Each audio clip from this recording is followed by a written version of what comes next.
Welcome back to my YouTube channel. ನಾನಿವತ್ತು ಗೋಧಿ ಹಾಗೂ ಅಕ್ಕಿಯನ್ನು ತಗೊಂಡು ಕಲ್ತಪ್ಪ ಮಾಡ್ತಾ ಇದ್ದೇನೆ. ಒಂದು ಸ್ವೀಟ್ ಆಗಿರುವಂತಹ ರೆಸಿಪಿ. ಇದನ್ನು ಹೇಗೆ ಮಾಡೋದು ಅಂತ ನೋಡುವ. ಅದಕ್ಕಿಂತ ಮುಂಚೆ ನನ್ನ ಚಾನಲನ್ನು ಸಬ್ಸ್ಕ್ರೈಬ್ ಮಾಡಿದವರು ಸಬ್ಸ್ಕ್ರೈಬ್ ಮಾಡಿಕೊಳ್ಳಿ. ಮೊದಲಿಗೆ ನೆನೆಲಿಕ್ಕಿಟ್ಟಂಥ 1.5 ಕಪ್ಪು ಅಕ್ಕಿಯನ್ನು ಇಲ್ಲಿ ತೊಳ್ಕೊಂಡು ಇಟ್ಟಿದ್ದೇನೆ. ಅನಂತರ ಅದೇ ಕಪ್ಪಲ್ಲಿ 1.5 ಕಪ್ಪು ಗೋಧಿಯನ್ನು ಇದರೊಟ್ಟಿಗೆ ಹಾಕ್ತಾ ಇದ್ದೇನೆ. ಗೋಧಿಯನ್ನು ನೆನೆಲಿಕ್ಕೆ ಇಡಲಿಕ್ಕಿಲ್ಲ. ಇದನ್ನೀಗ ಮಿಕ್ಸಿ ಜಾರಿಗೆ ಹಾಕ್ತಾ ಇದ್ದೇನೆ. ಗೋಧಿ ತಗೊಂಡ ಅದೇ ಕಪ್ಪಲ್ಲಿ 1 ಕಪ್ ಆಗುವಷ್ಟು ತೆಂಗಿನ ತುರಿಯನ್ನು ತಗೊಂಡಿದ್ದೇನೆ. ಹಾಗೂ 1/4 ಕಪ್ ಬೆಲ್ಲ ತಗೊಂಡಿದ್ದೇನೆ.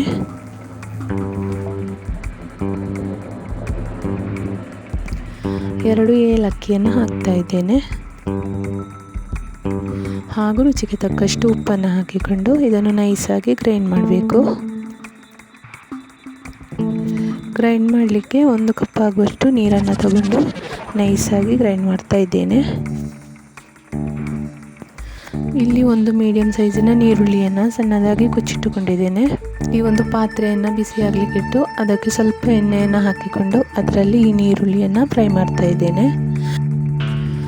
ಇದು ಚೆನ್ನಾಗಿ ಫ್ರೈ ಆಗುವವರೆಗೂ ಇದನ್ನು ಹೀಗೆ ಫ್ರೈ ಮಾಡ್ತಾ ಇರಬೇಕು. ಇದೊಂದು ಕಲರ್ ಬಂದ ನಂತರ ಇದಕ್ಕೆ ಗ್ರೈಂಡ್ ಮಾಡಿ ಇಟ್ಟುಕೊಂಡಂತಹ ಹಿಟ್ಟನ್ನು ಹಾಕ್ತಾ ಇದ್ದೇನೆ.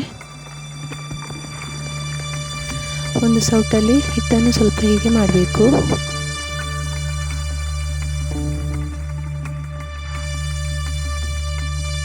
ಅನಂತರ ಒಂದು 20 ನಿಮಿಷ ಸಣ್ಣ ಉರಿಯಲ್ಲಿ ಬೇಯಲಿಕ್ಕಿಡಬೇಕು.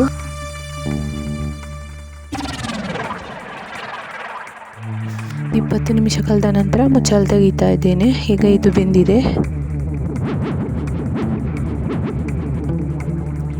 ಇನ್ನಿದನ್ನು ಒಂದು ಚಾಕುವಿನ ಸಹಾಯದಿಂದ ಕಟ್ ಮಾಡ್ತಾ ಇದ್ದೇನೆ.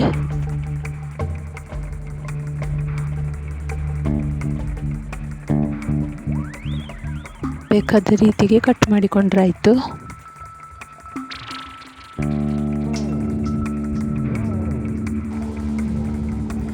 ಗೋಧಿ ಹಾಗೂ ಅಕ್ಕಿಯಿಂದ ಮಾಡುವಂತಹ ಒಂದು ಕಲ್ತಪ್ಪ ರೆಡಿಯಾಗಿದೆ.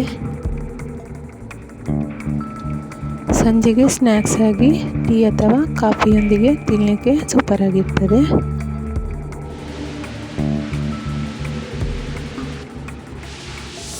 ಇನ್ನೊಂದು ರೆಸಿಪಿಯೊಂದಿಗೆ ಮತ್ತೊಂದು ವಿಡಿಯೋದಲ್ಲಿ ಸಿಗ್ತೇನೆ. Thank you for watching.